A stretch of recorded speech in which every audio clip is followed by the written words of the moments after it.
Welcome back to the CMD Crash Course. So far, you've been learning how to work directly in the command prompt, navigating, creating files, running system checks, even chaining and redirecting commands. But here's a question. What if you find yourself typing the same commands every single day? Wouldn't it be nice to automate them?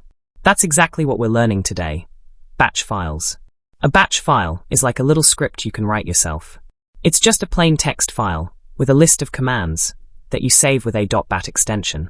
When you double-click it, CMD runs everything in that file, line by line, automatically. Let's make our first batch file together. Go to your search bar and search for Notepad, open it, and then type this, @echo, off. Echo hello, this is my first batch file. Pause. Press Ctrl+S to save it. Change the name to test.bat. .bat is the batch files extension.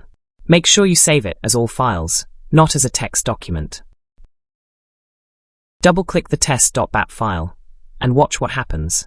CMD pops up, prints your message, and waits for you to press a key.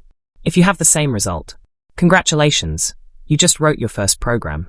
The @echo off command makes sure only the output shows in command prompt. Without the @echo off, the command prompt will show both the instruction and the output. The pause command tells CMD to stop and wait until you press a key. Without it, the window would close instantly after running. But batch files get way more powerful when you start stacking commands. Let's try a little automation script. @echo off. Make directory batch test. Change directory batch test.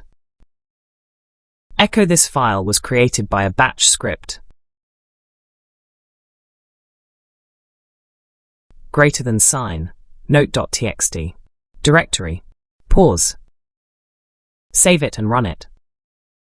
Boom, CMD created a new directory called batch test and then switched into it, made a file in it, and showed you the results, all by itself. Remember the operators we learned in the last module? You can use them in batch files too. Example, type this. @echo off directory fake folder, or echo that folder does not exist. Pause. Save it, then run it.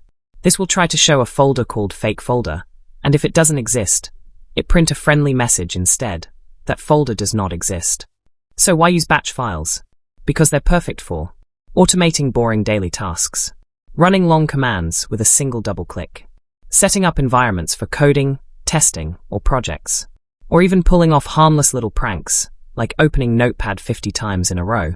They're simple, powerful, and a perfect first step into the world of programming. Let's recap. Today you learned how to create a .bat file, how to automate commands in sequence, and why batch files are so useful for everyday tasks. With this skill, you're no longer just a CMD user, you're a CMD programmer. In the next module, we'll explore environment variables and customization, the hidden system settings that make CMD smarter and more personal. So if you're enjoying the series, give this video a like, subscribe, and leave a comment. I'll see you in Module 6.